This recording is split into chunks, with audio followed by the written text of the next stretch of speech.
It's Wednesday night. You know what that means. It means your Wrestling Inc. crew is locked, loaded, and ready to explode some pro wrestling analysis and entertainment for your pleasure. Hello, everybody. I'm Justin LaBar alongside the Demon Diva Issa and Jimmy Korderas as we're bringing you your Wednesday night post AEW Dynamite podcast.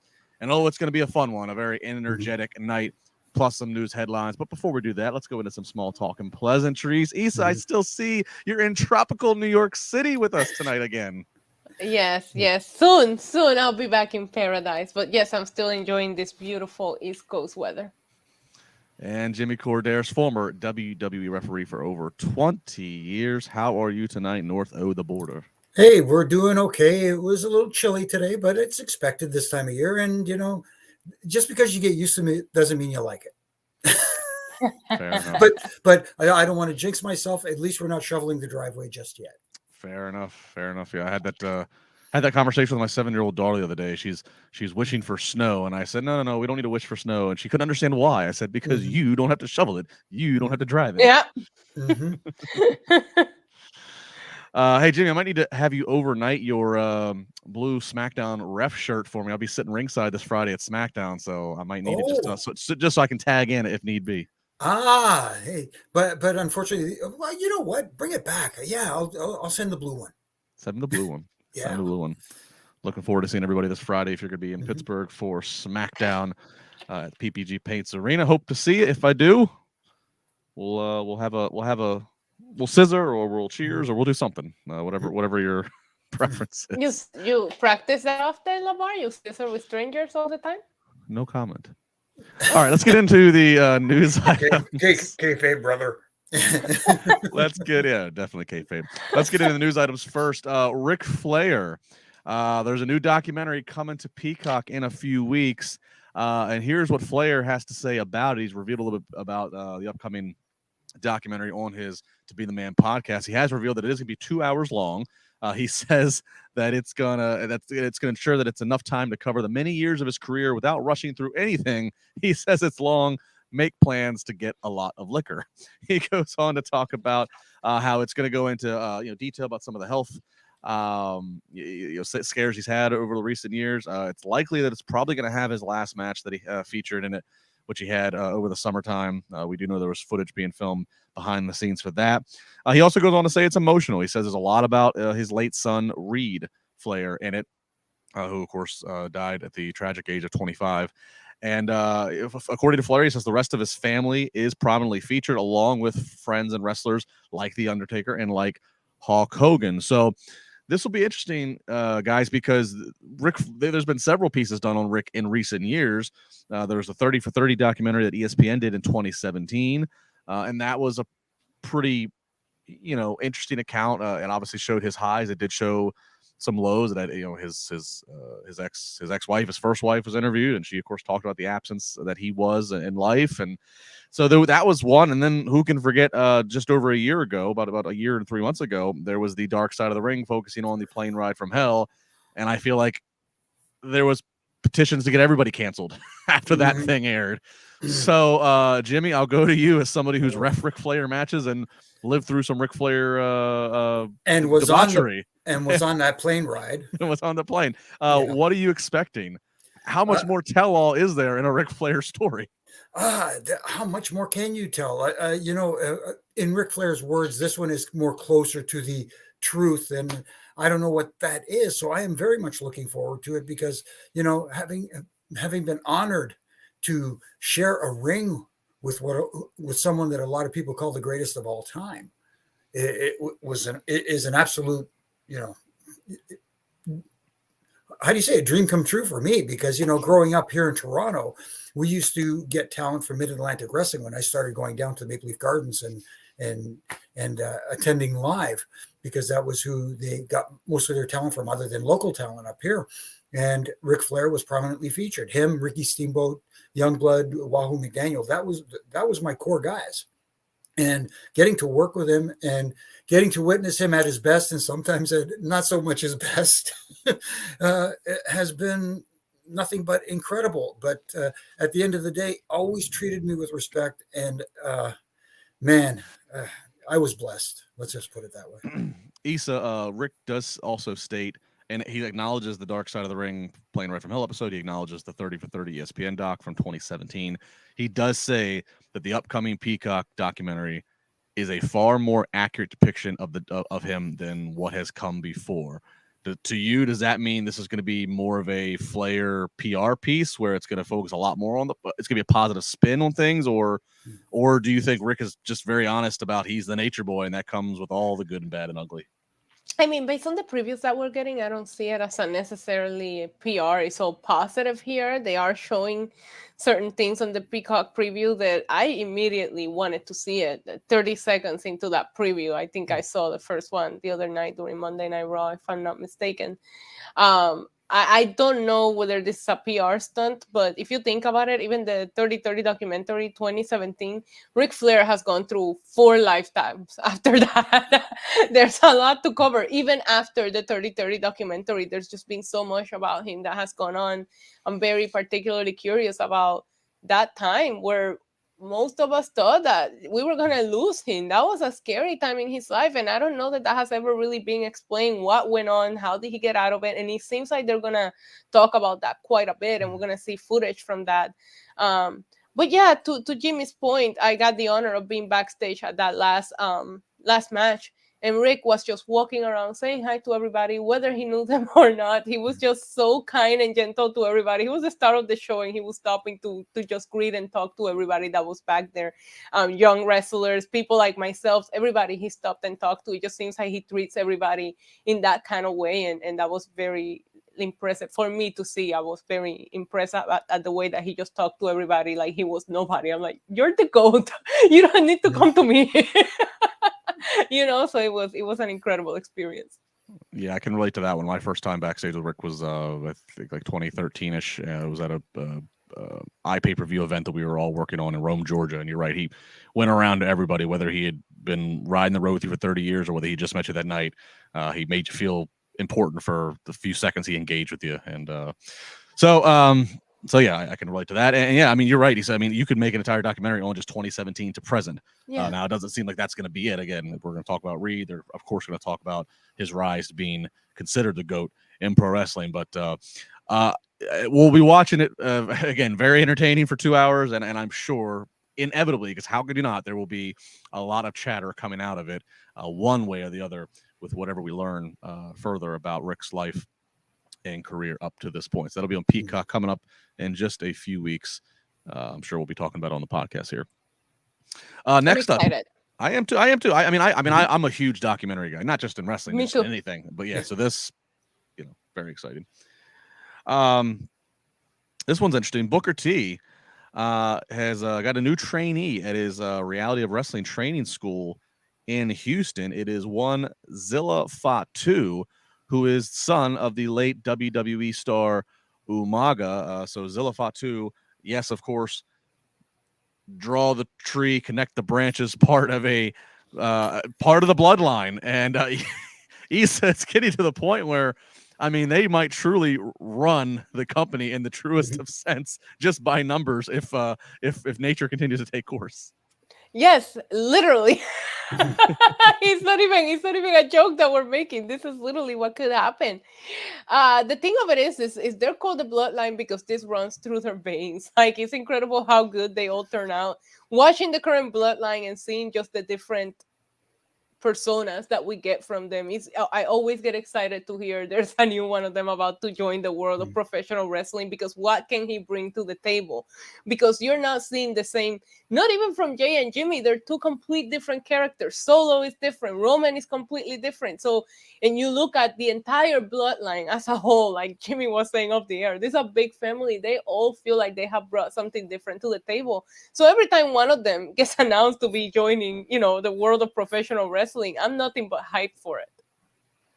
Yeah, Jimmy. I think we can all agree with what Issa just said there, and I also thought this was who knows exactly when Zilla started, if it was this past week, if it was in the last month, and now Booker's just saying it, but I thought at least it becoming public news, interesting timing given we were just a few days removed from what was the anniversary of Zilla's father's passing.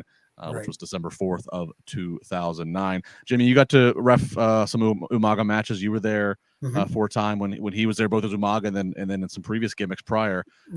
Memories of the man, Eddie Fatu. No, just a great, not just a great guy. Like, and I'm not just saying that because, I'm trying to sugarcoat anything. He was a great guy, but at the same time, and not just him, but that entire family is just something else. Once you got in good with them, you were in for life. And all that said, at the same time, some of the toughest individuals you will meet ever, one tough family that you wouldn't want to mess with. That's for darn sure. But at the same time, great memories of working with Eddie a lot. Fatu. I think he found himself in that Umaga gimmick was where he really, really, flourished, obviously, and and his solo, paying a little tribute to him this past week also was also awesome to see. It just it almost feels like that family, it's when they say the old cliche, it's in their blood. Man, it's in their DNA. Are there any of them that can't work? Right. I mean, like it's one thing to get in the ring and say, yeah, he's okay, he's all right. They all can go. It's amazing. It's incredible. I don't know, bloodline. Let's just put it that way. And you're right. You would know best, but from all accounts, from many of us who have interactions, and then mostly what you read and hear about from all their colleagues over all the years, is that they're all, again, you would not want to go picking a fight with them. Not any one of them singly, but definitely if they're all together at a bar or something. You do not want to find yourself on the wrong side of that equation. But that aside, other than being provoked, they all just seem like such nice people and are loyal and are have their code, and that they stick to it, and also, by the way, are very athletic and very good performers that grew up in this business. The Hart family was once deemed the first family of wrestling, certainly the most famous Canadian wrestling family, but obviously eventually the generation stopped. Obviously once Brett was done and Owen's tragic passing, they really didn't know, other than Natty and then obviously even TJ, who I think is retired at this point. There really wasn't any continuation on, at least not now. I gotta say, if we're doing rankings, I gotta say I think the Samoan family, the Anawahi family, the Fatu family, all that tree, I think they've surpassed, and they are now the first family of wrestling at this point, considering the impact they've had. And by the way, we haven't even mentioned a guy named The Rock. Oh yeah, that's right. That guy too. Dwayne something. Yeah. The Pebble. Oh, no, that's the Pebble. Hey, don't go there. that was mentioned tonight. So Zilla Fatu, training with Booker T.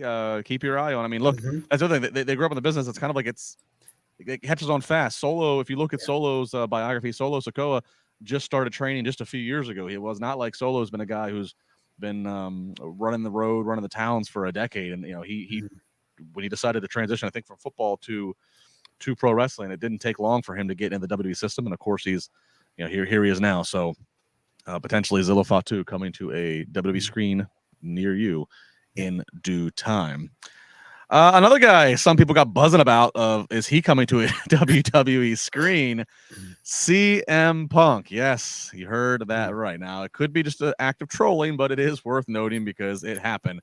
CM Punk, who we have not seen or heard from, there you go, Jimmy, not seen or heard from since the controversial press conference tirade after All Out, and then the subsequently the brawl that took place minutes after that.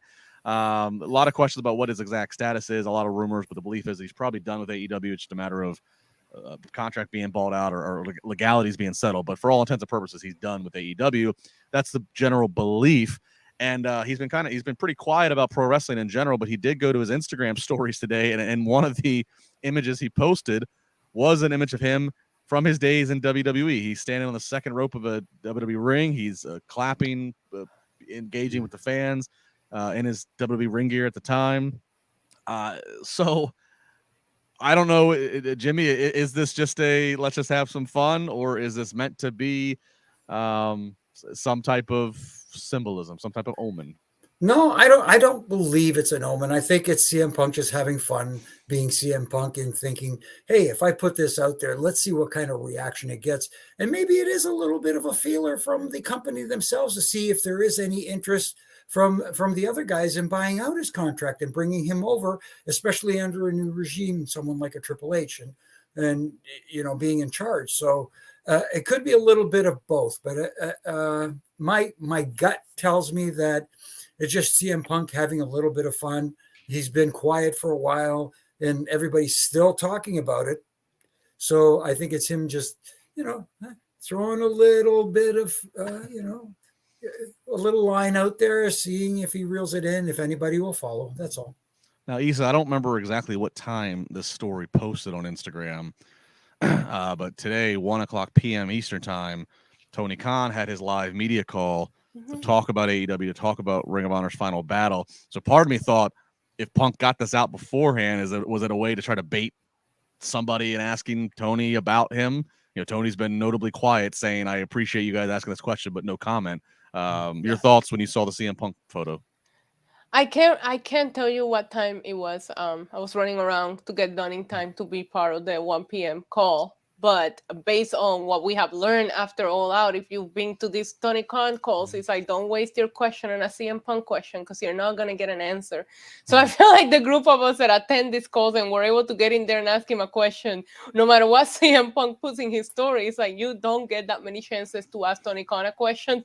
Don't waste the shot just for a cheap pop because he's gonna say the same thing no matter what. You're gonna even Ariel, I got the same answer, and that's one of the biggest interviewers today. You're not gonna get an answer from him no matter what. So at least I wouldn't not thought about it, honestly. Don't waste it on a no comment. Yeah. So all right, well, we'll see. Of course, again, Royal Rumble's 7 or 8 weeks to go, so naturally there's going to be rumor floating around somewhere.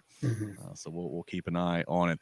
Real quick on a super comment here, and again, if you sent some paid super chats, if you haven't got to it yet, stay tuned. We'll get to it when we get to the topic of said comment. But we got Sheed Black, who just jumped in here with $4.99. He says, I still say the Hart family, as we're talking about first families of wrestling. He says they also trained several future Hall of Famers. Yeah, you can't deny the Hart family impact of the training. But look, the Samoans also have a training school and have also done some training, but surely the Hart Dungeon, probably the most famous training ground still. Absolutely. Jimmy, in all your years with WWE and obviously being a fellow Canadian, did you ever get to visit the Hart House in Calgary? Did you ever get to see the dungeon yourself?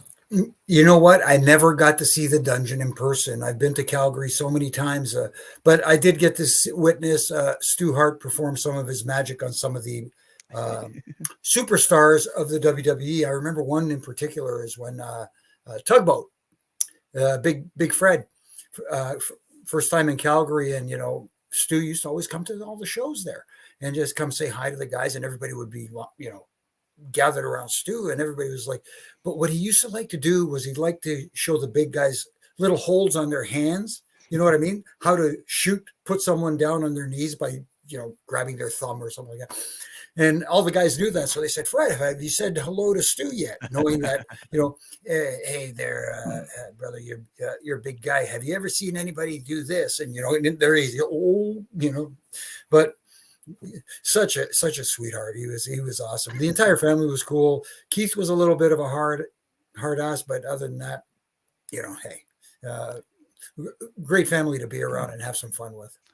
I always love the way that Bruce Pritchard retells Stu stories, mainly like how Stu would always be just try to grab at you, and if he got within arm's reach, he's always grabbing at it because he let me show you, and he had to just swat him away and get out of his arm's reach.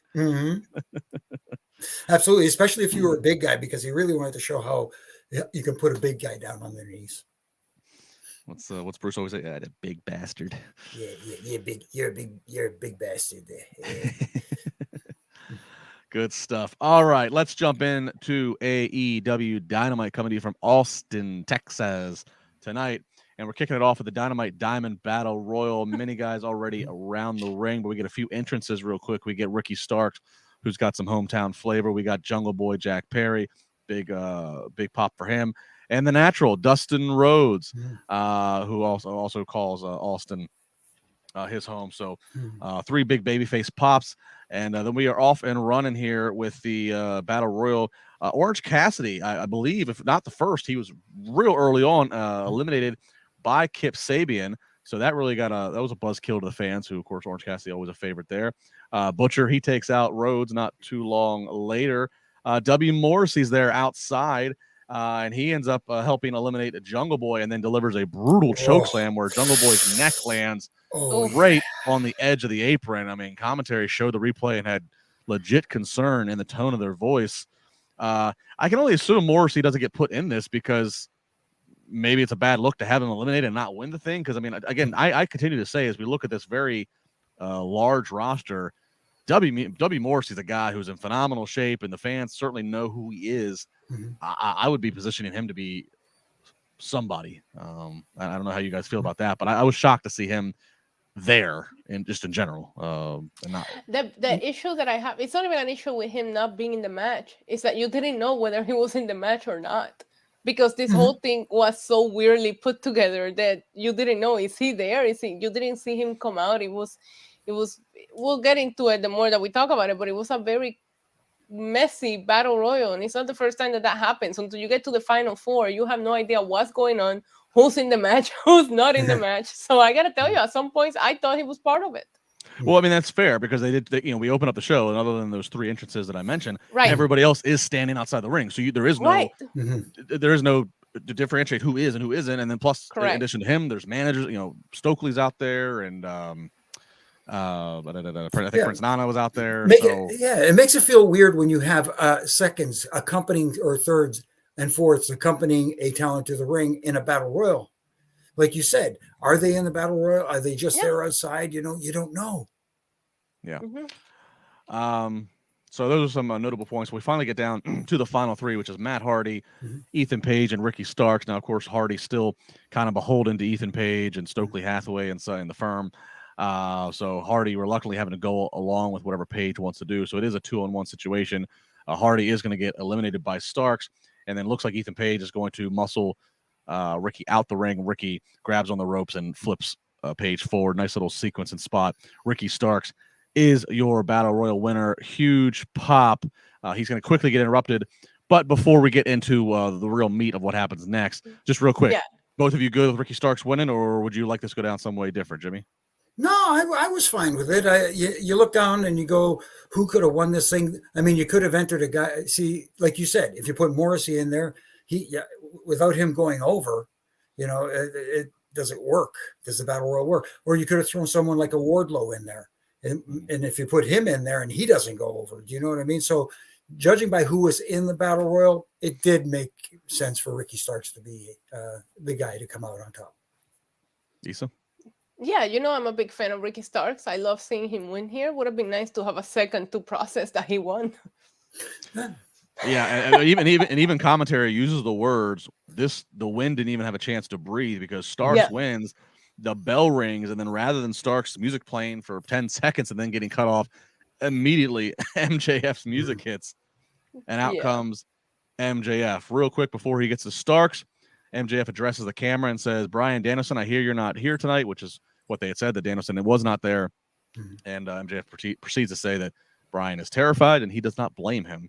But now he addresses his comments to Ricky Starks. He notes that, well, Ricky's good, but in comparison to MJF, Ricky is the drizzling shits. In fact, he said Ricky is a Rudy Poo candy ass, and figures that's the appropriate phrase to use because Ricky Starks has stolen everything else from the character. Of course, he's referring to The Rock. He then goes on to call Ricky a dollar store Dwayne, or how about let's just call you the Pebble.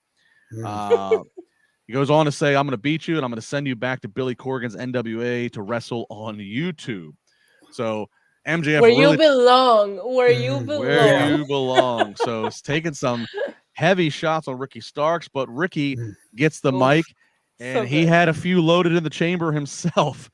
As Ricky fires back, calling him Maxi Pad, which echoed a huge chant from the crowd. And he says, I wouldn't expect anything less from a fifth-rate Roddy Piper. You trash the city, you trash the fans.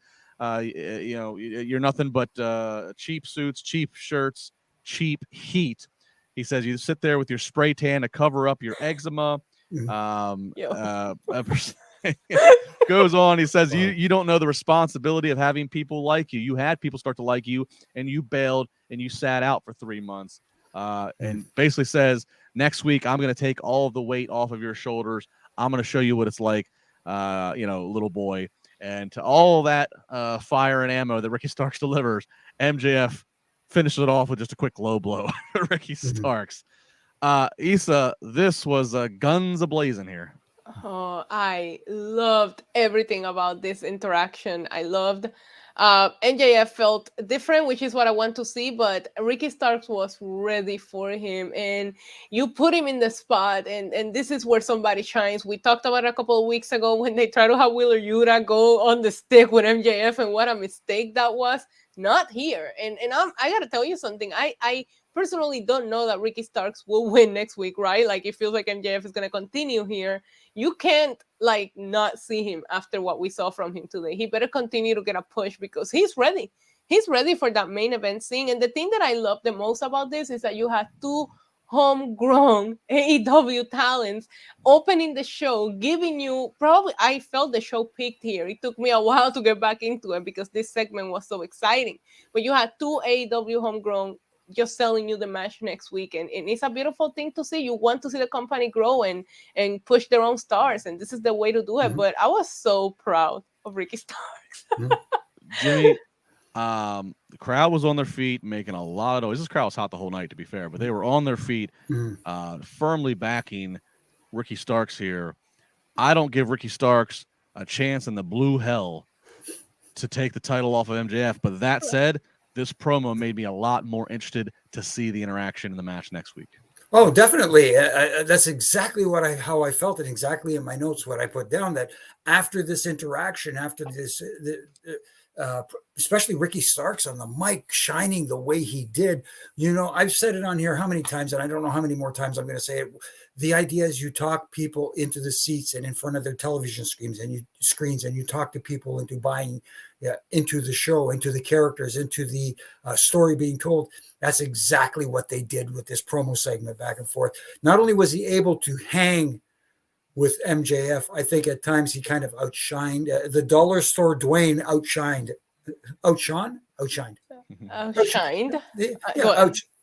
Either way. MJF. And I do have a minor, you talk about the little things. I do have a minor critique about this was at the end. I didn't mind that MJF kind of took liberties and kicked him where the sun don't shine. I just didn't like right afterwards, him shooting him off, ducking the clothesline and spear, and still having, still having Ricky Starks basically on top. That should have been a spot where this is where he gets his heat back, and leave it at that. Kick him in the groin, and just pick up the belt, hold it in his face, go, you want this, come get it next week, and then just walk off, leave him laying. I agree. If you end with the low blow, the crowd is at a fever pitch of the temper is just at the top. I agree. The only thing I could figure is that the reason they decided to go that extra mile and then have Starks do what he did is kind of the old Vince WWE booking that we make fun of, which is, okay, we're going to have Ricky end the segment on top, both verbally and physically, because he's not going over next week. That was the only thing I can figure. Right, that's what I was thinking, because Starks don't have a chance to win in what we're all assuming. I was like, you had to let Starks shine here some kind of way, get a little bit back here and have his standing stall, because as you know, Wrestling 101 tells you whoever stands tall and they go home. Now, whichever one of you can, correct me here. So obviously Ricky Starks, we already know, challenging for the AEW World title. He won the Battle Royal, which that's a separate challenge for the Diamond Ring, correct? They made it sound like they're going for both in one match. That's what it sounded like, especially at the end there when they were talking about it. They said like, that the title's on the line as well as the ring. The reason I ask if it's a one-time thing or if it's a separate, because I thought I remember Starks saying last week, and I thought I remember commentary even alluding to it, that Starks was going to go after that Diamond Ring. Was it him that said it after he's had after the match after he's already had MJF beaten down in a match. So I was trying to. They've never made this clear, and everybody's slightly confused about it because even people on social media, people in my chat earlier were all like, "Are they having two matches? Is this the same match?" I felt the way the promos made it came out, it sounded like they're wrestling for both things next week, the ring and the belt. But we could be wrong. They did not clarify on that. Because if it is two separate falls, so to speak, then that's you're out. Obviously, MJF's not dropping his title, I don't think, but you could then have. That's what I was thinking. You could have you could have some shenanigans, and then Starks can get a fall that gets him the Dynamite done. So that way, it still keeps Starks elevated and the momentum going. Something. Yeah, that's what I was thinking. Yeah, and I think like at the end when they were going over what's going to happen on Rampage, and then they mentioned about Dynamite next week. I believe, if I'm not mistaken, of course someone could correct me on here, that they did say for the AEW Championship as well as the Dynamite Diamond Ring. Okay. So. Yeah, and I just want to add to Daniel's comment in the chat, because I never want to take away from NWA, MLW, or the things that these guys did prior to AEW, but Ricky Stark's run in NWA was used in the promo against him to let him know that he belongs somewhere where he's not getting views. So that's exactly what I mean when it comes to AEW Homegrown. A lot of people had no clue who either MJF or Ricky Starks were prior to AEW. The IWC is a very small bubble that people need to step out of and realize. Yeah. I think the general definition of AEW Homegrown means you weren't previously in WWE. It's just the easiest way to sum that up. Or maybe because MJF told him, go back to YouTube where you belong, NWA where you belong, as in saying this is too big for you, boy. So you can't say that that's where he was homegrown as if it was being used against him in the same promo. Or and actually maybe that too. If you weren't previously a regular on AEW, or if you weren't previously a regular on WWE TV, or I'll say TNA as well, because I think it's a matter of who's been on TV, who has national TV exposure in America, and obviously your choices prior to AEW had been WWE and TNA. So I think if it's not that, then you're considered AEW homegrown because you weren't getting anywhere close to the exposure anywhere else in the US. Very fair. All right, we move on. We get a quick Moxley backstage promo. He basically says he likes what Hangman Page did last week. A little less. He did all this talking with his fist. He wish more people around there would do it. He tells Hangman, you know where to find me. So that's not done. We'll get more from Mox here in a minute.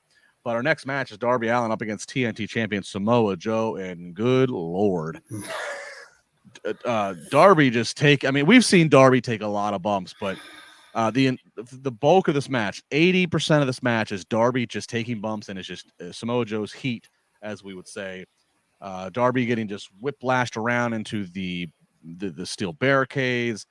There's a spot where Joe goes and runs him from apron into ring post, and Darby spins like a corkscrew and falls into the timekeeper's area. It's just there's so many I couldn't even. It's almost like they should rename the terminology spot and call it a Darby. Like he just it looks so brutal. And before we even get to the rest and what actually happens, I can't help, and it's entertaining in a sick way to watch, and I'm appreciative of the guy having the grapefruits to do it and doing it for the sake of entertainment for everybody. But I don't know how you can bank on a long-term career doing. I don't care if AEW only makes you bump once a week, have a match once a week. I don't care. Like, this is just some brutal stuff, Jimmy. No, it was incredible. The power slam on the floor with the pulled up. Stuff like that. Just incredible. And then the muscle buster on the skateboard, but with the wheels turned up. At least if it was on the flat side, you could say okay. But on the wheels, my goodness, it just made me cringe. And and again. As brutal as it was, it's the little things that I critique. There's Doc Samson checking on Darby to see if he can go, if he can continue, which made sense because he just took a pounding. The doctor go check. The one time you want the referee to go out there and check on him with the doctor to see if he can continue, he should. Instead, he's inside. This is the time he's now counting, doing a count out. Yeah, The one time there doesn't need to be the count out, and that's when they decide to implement. Right. Oh my goodness. Anyway. I digress. Well, just to finish it up here, Darby does start to get his comeback. Landed some big moments on Joe, but finally the end's going to come when they're in the ring, and Darby goes for the coffin drop, but Joe catches him in the coffin drop and transitions into a beautiful choke. And Darby, of course, never man is going to tap out, but he does pass out. Had great facial expressions of selling the entire match, whether the selling was acting or not. He looked like he was on Dream Street so much of the match. His eyes were glazed over, especially when Doc Samson's checking on him. So it made me believe. And then, yeah, we got the Muscle Buster on the skateboard after the fact. And after all this, Wardlow has seen enough. He comes running to the ring and chases off Samoa Joe. So we're back again to the same thing of what I said last week when it was clear they were not separating Joe and Wardlow, which is Wardlow still wants to get his title back. A title that, again, that we all agree. Why did he lose in the first place? So I don't know what the timetable is here, but Samoa Joe looking pretty. This was maybe the best Joe has looked. And again, probably two to tango, credit to Darby Allin, but Joe looked the most vicious Samoa Joe, Issa, that I've seen since he's arrived in AEW. Yes, this whole match, I even paid attention to the picture-in-picture just to see if he was giving Darby a break at some point, and he was not. I loved the finish. That coffin drop onto the coquina clutch was just executed so excellent.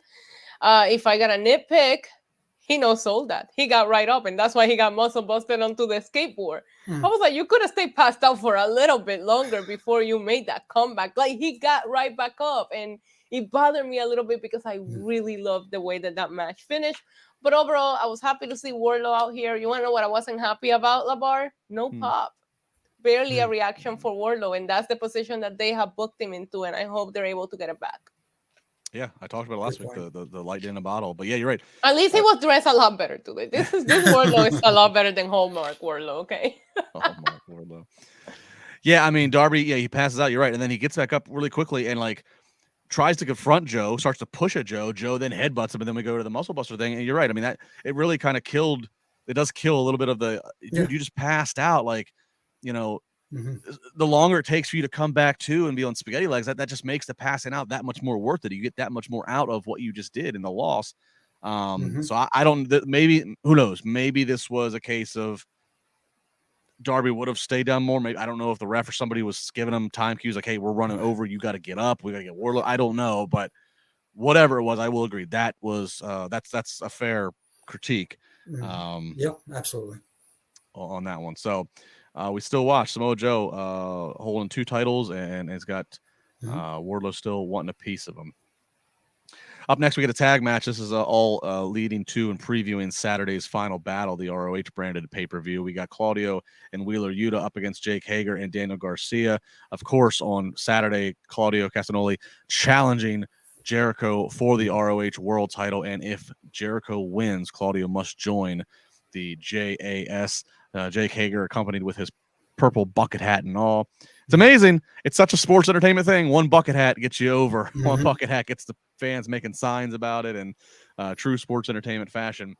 This one's actually a lot of fun to watch. Ultimately, though, we're going to see Claudio reverse the ankle lock that Jake Hager has on him, and it's going to transition into a big uppercut and gets the pin on Hager. Of course, Claudio and Hager have history, as commentary alluded to, of course, tag team partners in WWE. But Claudio and Yuta get the win. So, Issa, is this the formula of booking? Does this mean that Jericho is going to retain his ROH world title this Saturday? I don't care. Okay. I'm so over Blackpool Combat Club against Jericho Association Society. We sing a version of this match 1,000 trillion times since the summer. I'm done. I'm passed out. Let them. I'm tapping out. I'm gonna stay passed out longer than Darby. I'm done with this feud. Well, to be fair, post match. Okay, that was good. Well, to be fair, there's a lot that happens post match. Moxley does say in so many words that it doesn't. He agrees with you that this whole issue with JS is going to end on Saturday. So the finish line is near. So I agree with you there. I guess let's transition to maybe the more noteworthy, newsworthy aspect of this entire segment is post-match, Tony Schiavone gets in the ring. And Schiavone says that he taped an interview 2 weeks ago with William Regal nobody has seen. It was kind of like one of those, if I die, show it. at my, show it as part of my will kind of thing. And the interview shows he and Regal talking, and Regal says, "This is to be done if bad things happen to me because I've spent a life as a villain, and you're always you got to look over your shoulder for bad things happening." Of course, in the timeline of things, after this interview is when he gets knocked out by MJF with the Knucks. And Regal goes on to basically say he decided to help MJF because he's basically going to give. It was one of those beware what you wish for, MJF. You want to be the top dog. I'm going to help you become the top dog. Now you go from being the hunter to the hunted, constantly having to look over your back. Regal goes on to put over, Blackpool Combat Club puts over Moxley, Danielson, Claudio, telling them that there's nothing more that he could do for them. The last lesson he could teach them is always be a step ahead, always have eyes in the back of your head. Please take care of Wheeler Yuta. So, Jimmy, this really knowing all that we know, and we'll dissect into the layers of storyline and to real life here, but this really kind of I thought was handled nicely because it's become a very public thing that Regal's on his way out from AEW. Tony Khan even today acknowledged such. Really went into the X's and O's of how this has happened, which we'll get to in a second. But I thought this was a kind of a creative way to allow Regal to go out, still giving rub and closure to his babyface colleagues.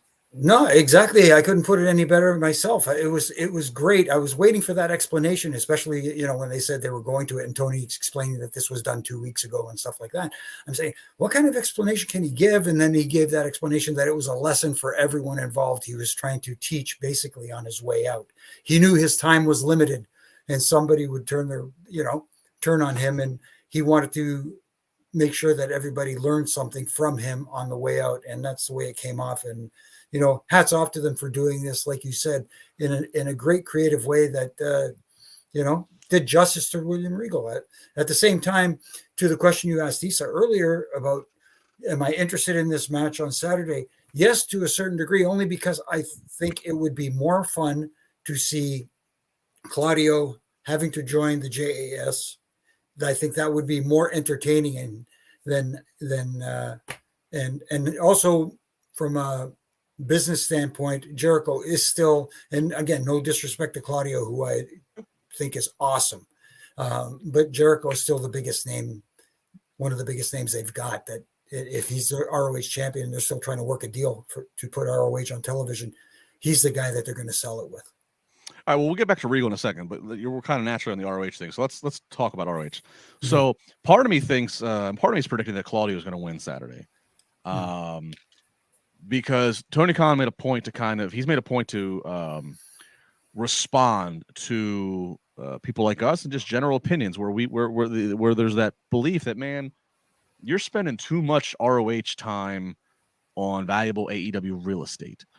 And he acknowledged that, and he even said that that's gonna stop, and that you're not going to be seeing that much that much crossover. Yeah. He even kind of alludes to basically stay tuned for Saturday. He really teased to that there's going to be some announcement Saturday about finally whatever their ROH show will be, or the distribution's going to be.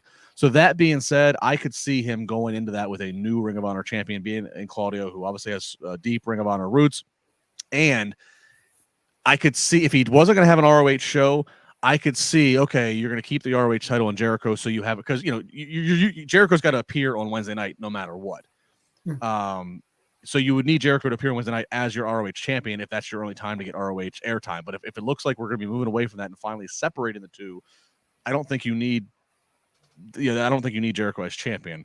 I feel the same way, because I feel even with Claudio just joining JAS, as entertaining as it would be, because I agree with Jimmy, then I feel like you will still be keeping that feud going, because then they will try to fight to get him back or whatever it is that goes on, where I feel like Claudio wins and you kind of like move on from that, because we've seen Jericho lose titles in AEW and just move on to the next thing without necessarily keep hanging on. They don't really linger on title feuds a long time after a champion loses. Yeah. All right, so ROH, so it looks like we are going to finally get some separation. They're going to finally get some more identity on the out there in the distribution space. So good for that, and we'll see what that is. Let's go back to Regal now. So that was a storyline. Let's go to real life.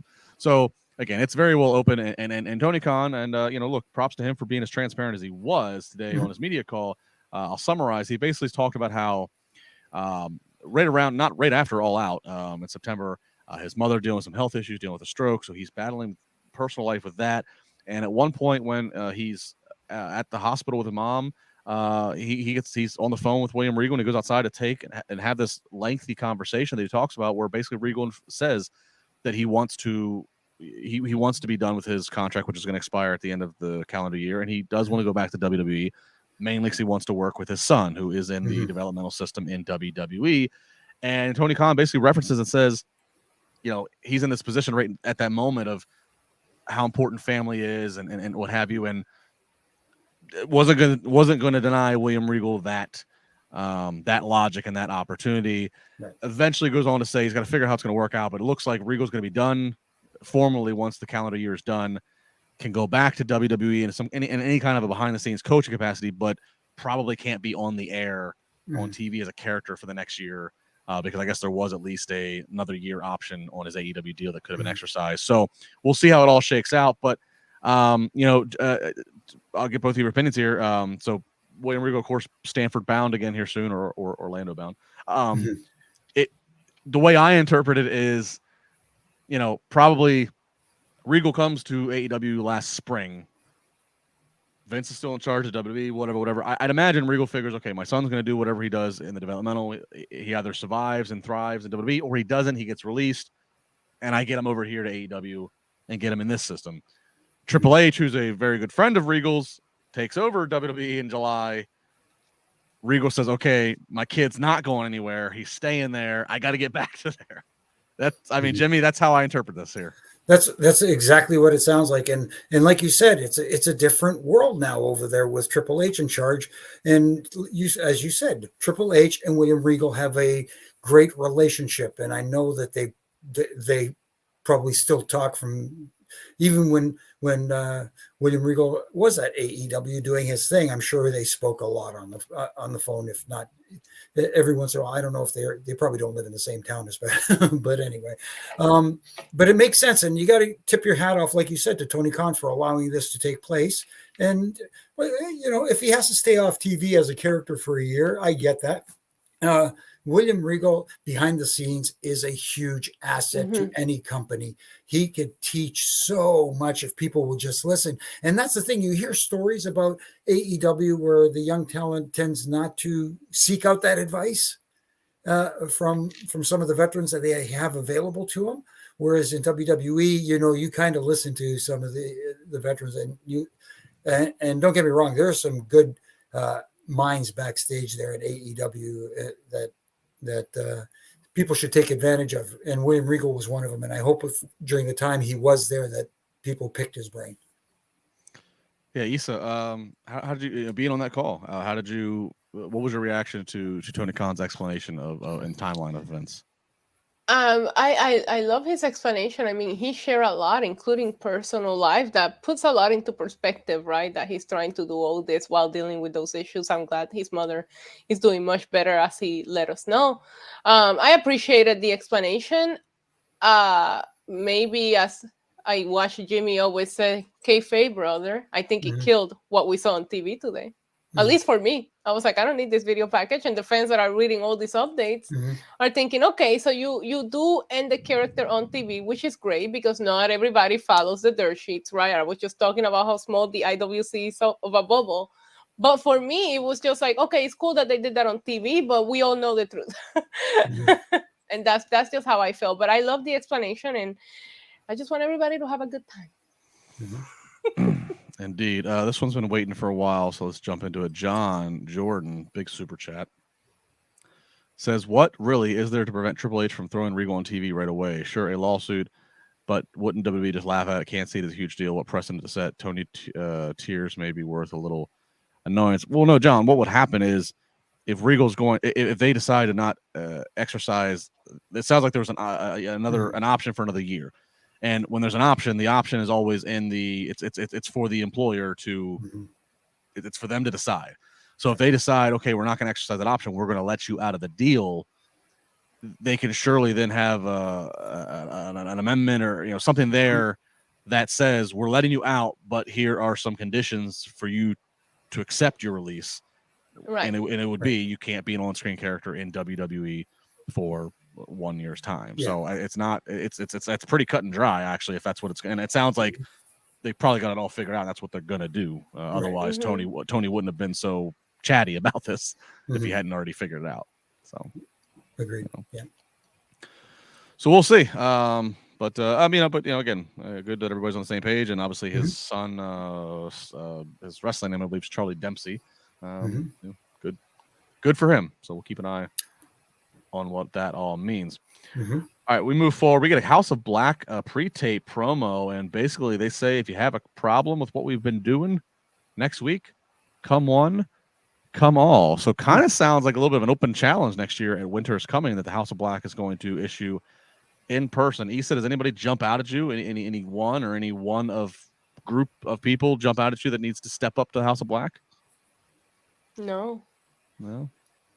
No, I think we need to finish this best of 7 because all I can think about when I think of the House of Black is the trios title.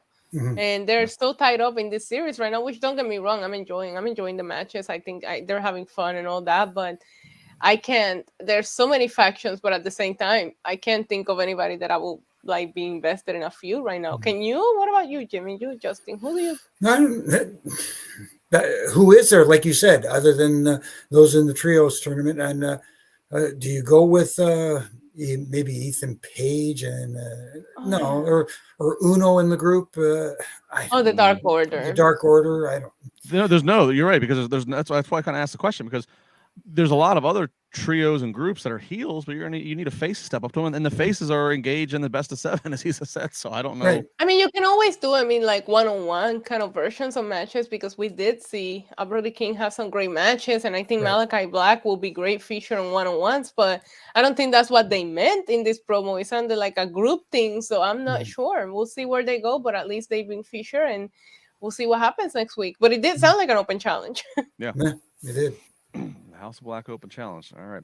Jamie Hayter does a sit down with Tony Schiavone, and basically just says how the division is getting interesting, and she touts her title. I don't want to keep score between this sit down with Tony Schiavone, his 2 weeks ago Shatter the Glass and Emergency interview with Regal, his in-ring live in the ring, plus we see him wearing something else. Oh, later when we see him and Saraya and Britt. Tony Khan had 4 different wardrobes on tonight on camera.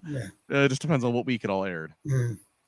Yeah, that's the level of my note taking as I'm getting into. Well, we did hear that Tony Schiavone helps Tony a lot with talent relations, and it shows he's handling everybody's problems. Yeah, right. Yeah, I just wish that they wouldn't have keep mentioning. It's almost like every week they mention when there's 2 rivals being interviewed by Tony Schiavone. It's always under the agreement, no physicality. Yeah. Right. Right. No physicality. So Jamie Hayter just kind of just putting herself over. Nothing much else to take from this. We do get into our women's trios match at 9:21. Yeah. Okay. Before the main event. Yes. Before the main event. I always say, choo choo. Train's never late. Jade Cargill, Red Velvet, Layla Gray up against Kiera Hogan, Sky Blue, and Madison Rayne. And for a while, Jade's keeping out of it. She's calling plays from the skybox, as Taz says. Eventually, she gets in there with Kiera Hogan, does some stuff. Ultimately, she hits her Jaded on Madison Rayne. Madison Rayne, who is the most veteran and experienced of the 6 ladies. So makes sense that Jade gets the pinfall on her. Yeah, I mean, look, Jade continues. They are protecting her. She's undefeated. Jimmy, where are you at on the Jade? Where are you at on the buy-in? How much stock in Jade Cargill do you have? She looks like $1 million. She can speak. She's very confident in who she is. But certainly you can watch her. You can nitpick at that she is not she's not a ring veteran. But I mean, are you in? Is this the project that you would get behind and say, yeah, I'm going to back my horse. I'm going to back my cart to this horse? Well, I don't know if I would back my cart to this horse, but tonight did help point Porter in the right direction. I thought her persona in this match, not tagging in at the beginning and kind of almost like posing while she's on the apron, waiting for her opportunity to get in this match and show everyone how it's supposed to be done. Jade style and stuff like that. And then when she was in there, especially at the end, she dominated and looked like a superstar. Her persona, she just emanates. So I may not be fully on board with her yet, but she is starting to win me over. Issa, are you a baddie? Possibly, depends on the situation and circumstances. But no, I do like Jade a lot. I always say it here every week. I'm not into the Bow Wow thing. This I enjoy more than that weird Bow Wow segment last week. And that's the thing. Jade looks like $1,000,000, and she knows how to play her role when she's out there, getting ready to be in the ring. So I'm always excited to see her. I just wish they gave the women time to build stories. When you think about, like, they did it with Saraya and Britt Baker, and we wanted to see that match, but they had in-ring promos. They built it. They let it marinate. Here, we're just throwing matches together for no reason. Jamie Hayter's first title defense is going to be a weird, I don't even know how it's going to happen in a match that I don't even know when it's happening. It's weird the way that they treat the women's division. Yet, you're still invested into Paige and Britt Baker, and they pitched something for January 11th, and I'm already here like, I can't wait to see what they're going to do. So just build some good stories. Yeah. By the way, real quick, a plug with Jade. If you haven't, check out on the AEW YouTube the Hey AEW. Oh, good. With RJ, Jimmy and mine's good friend RJ City hosting, and Jade Cargill not putting up with RJ shit. RJ is incredible. And I'm not just saying that because he's a friend. He's just so entertaining. Yeah, I had the privilege of getting to manage RJ for a couple of years straight, and the in the ring stuff in front of the crowd's fun because I literally never knew what he was going to say. We there would be things that we'd rehearse, and then he'd go and do things that we didn't rehearse. But it would be also going out afterwards. RJ wasn't like a partier or a drinker. He in fact would go to a bar and order a Shirley Temple while the rest of us are ordering alcoholic drinks. But to watch him find people that were non-wrestling people, and the way that he would it was like an Andy Kaufman routine. He would just mess with them, but not in a mean way. He was like a constant social experiment study. You told me about RJ years ago when he had like a couple of hundreds of followers. You've always you always praise him. Yeah, I mean, we had a blast working together for several years. I always said that I said this years ago, and I mean, he it's his story to tell, and he had his whatever, I guess, his looks, so to speak, from the other companies. I always said the fact that RJ City didn't have a national TV contract with a pro wrestling, it was a crime. He's just too entertaining. I don't know what this is going to lead to, but the fact that he's at least got this show that he has creative input in, and it's on the YouTube and it's doing well. I mean, happy for him. Good on him. So Issa mentioned the July 11th. So yeah, we get Tony Schiavone in wardrobe number 4 backstage interviewing Saraya. Britt comes in. Britt hands her. Britt says, "You've been handed everything. Your first match in, you got a pay-per-view match against me. I'm going to hand you some tickets. It's tickets for the show in LA on January 11th. She said, you can either sit ringside or you can find a tag team partner and take on myself and Jamie Hayter. So I asked Issa, who's the open challenge for the House of Black? Jimmy, I'll ask you, who's a partner for Saraya? Is this somebody existing in the company, in the division, or is this another Tony Khan has signed somebody who's elite now? Well, if it's somebody in the company, you can pick someone like a Ruby Soho or something like that. I don't know. Again, it's a good question. And if they'd built up, I'd hope they don't go just like, oh, it'll be the Bunny or somebody like that. Maybe you can. Maybe it will be. Maybe we do see a Sasha or somebody like that. Whoa! We are in LA. That's right. Yeah. Got to make some noise in LA. Oh, Issa, surprise new signing or somebody existing in the division? I don't know. I don't want to speculate and fantasy book something that won't happen, and then I'll be disappointed. That's what we do. That's what we do on the show. We speculate in fantasy book. Maybe somebody that's already there. All right. Well, January 11th, in LA, the Kia Forum. So they're starting to already build that show up, which I have no problems with. It's LA. Shoot your best shot in LA. So we will see. All right. Main event time. A lot of gold in this one for your scorecard to keep control. You get FTR, your existing ROH, your existing AAA, your existing IWGP tag. I mean, they just got so many tag titles all the way. The one they don't have is the AEW tag titles, which they're challenging for against the Acclaimed. Like I said, crowd was very hot tonight, but they were up on this, of course. Just a laundry list of false finishes. I'm not going to try to play by play at all. Go watch it. The match is worth watching. Very good. Jimmy, I never noticed this, and maybe I don't know if they always do. I noticed tonight. I noticed FTR. If anybody's gonna be using it, it would be them. I noticed in FTR's corner there was a tag team. There was a tag rope, and they were using it. Has AEW's ring always had the tag rope, and I just miss it because they never use it?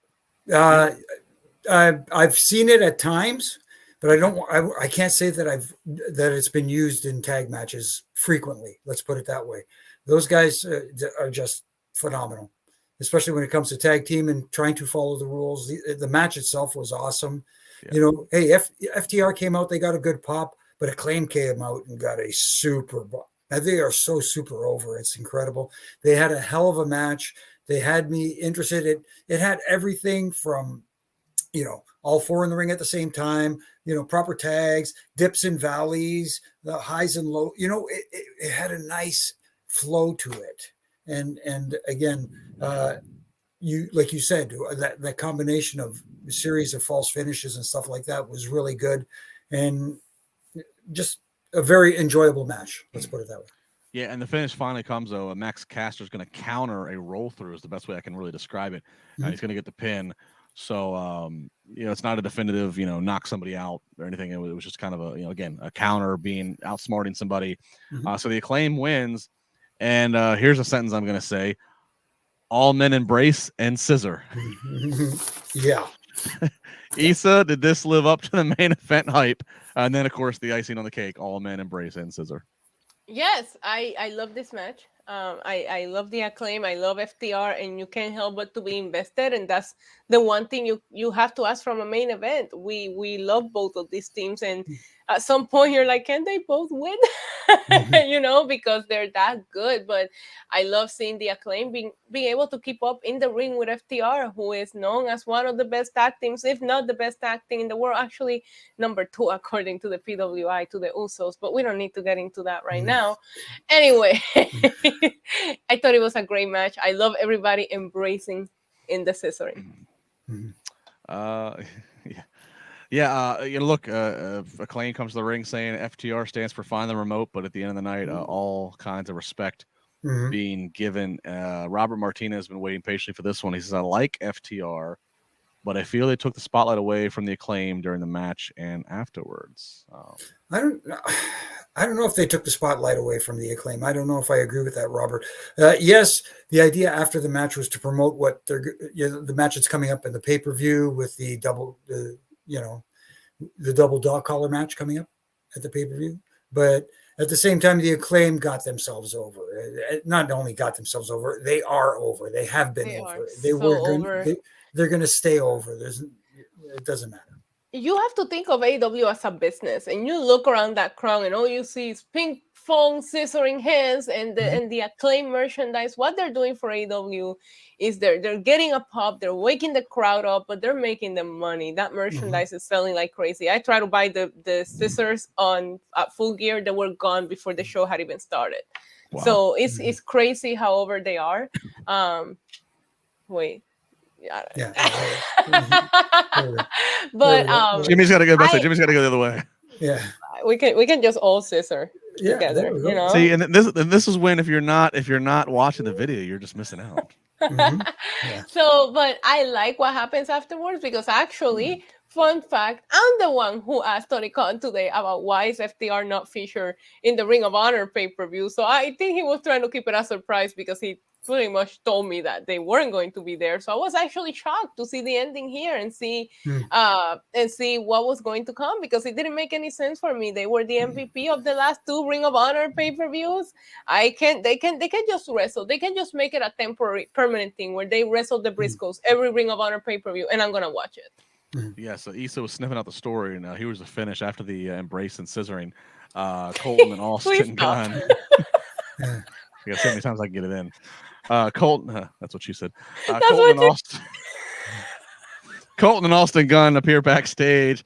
They said they got some presents, and they have a Christmas card written in blood from the Briscoes. Them boys said they'll see you Saturday, FTR, in a double dog collar match. So one more match made for Ring of Honor final battle. So that does kind of give some answers to the open-ended and vague answers that Tony Khan gave to Issa on her question. So that's that. Jumping back on the AEW side of things, Acclaim, they beat FTR. Acclaim, the still tag team champions. You want to ask what's next? Well, we should, of course, note that throughout this match tonight, they're cutting to the backstage where Jeff Jarrett, Jay Lethal, Sanjay Dutt, and Satnam Singh are all watching. So are we to assume that some combination of them, I would assume Jarrett and Lethal, are the next tag team challengers for the Acclaimed? No, definitely a possibility. I mean, that was the seed that was definitely planted, at least, anyways. Yeah. Issa, any final thoughts on the tag team division for AEW right now? I think it's great. It looks like the Elite is going to stay within the trios division for now. So I'm just very curious to see what's next for the Acclaim and what's next for FTR, because now my brain is just thinking about whether they're going to split these shows. Are we going to see the Briscoes take this Ring of Honor's title off of FTR because they might have something on TV in the deals for Ring of Honor exclusively? So I guess I'll give you more thoughts next week. I got to see what happens here. And it should be, it's worth noting too with FTR, still some months away, but I think one of them even admitted that, or not admitted, revealed that their contract with AEW is up this spring. So that brings about speculation of will they remain with AEW? Will they not, but will they continue on with AAA or you know, and some of the other companies they've been working for, or do they, of course, send out feelers? Do they send out? Do they find themselves Stanford bound? So that was another, I think, factor to kind of think about watching this match tonight. Of do they get the AEW straps? You know, what happens to them? You know, do they drop these titles at Ring of Honor? You know, if they start dropping titles, then we start wondering what's being lined up for them in the future. So absolutely, that is the blend of the business and entertainment of pro wrestling. What's Roman doing? What's he doing? He's getting in trouble back there. As a Roman is known to do. Yeah. They get in trouble. Acknowledge me, Mom. That's what he's saying. Yes. Yeah. That's what he's saying. All right. It was a lot of fun here tonight. We appreciate everybody live watching the video stream recording of this. Of course, if you're checking us out if you're watching the archive of the video, cool. If you're checking out the audio archive, that's awesome as well. Make sure you subscribe to whatever to the channel on whatever platform you're on. Leave a nice comment. We always appreciate that. Tell a friend, tell a friend, tell a friend. Of course, as always, if you're doing a live video, you can always leave a super chat and be part of the conversation, be the fourth man, so to speak, on the panel. Final thoughts, Issa, final thoughts, final plugs. I actually did think they did a good job at selling Ring of Honor. And it's like really funny because I felt the same way about NXT with Deadline. And it's also surrounding tag team wrestling, which is awesome, right? Like I want to see the New Day against Pretty Deadly, and I want to see FTR against the Briscoes. I love the Find the Remote line from Max Caster. Forgot to mention it while we were talking about it. I had a fun time. NYC Demon Diva. Go subscribe to my YouTube. Very good. Jimmy, final thoughts, final plugs. No, I enjoyed it I enjoyed them tonight. I thought it, like you said, Issa, it was a great promo for this weekend's ROH pay-per-view coming up. I thought they did a great job. I enjoyed that tag matches actually had rules that were being enforced and adhered to. And again, an enjoyable show. Let's put it that way. I could nitpick about the little things, of course, like we do here. But at the end of the day, it was an entertaining show tonight. Yeah, this was one of my more recent favorites of the AEW Dynamite. My favorite segment was still Ricky Starks and MJF going back and forth on the mic. Yeah. Yes, but no, a lot of fun content tonight. The crowd was energetic, which helps. So yeah, you mentioned NXT and Deadline coming up. You know, like I'm actually mad that I was not able to be part of the Tony Khan call today. I got the invite tomorrow for the Shawn Michaels call for NXT Deadline. I'm not available tomorrow when they're doing it, so I'm like. Feel like I'm just I'm FOMO, just or whatever it is, the FOMO, the missing out.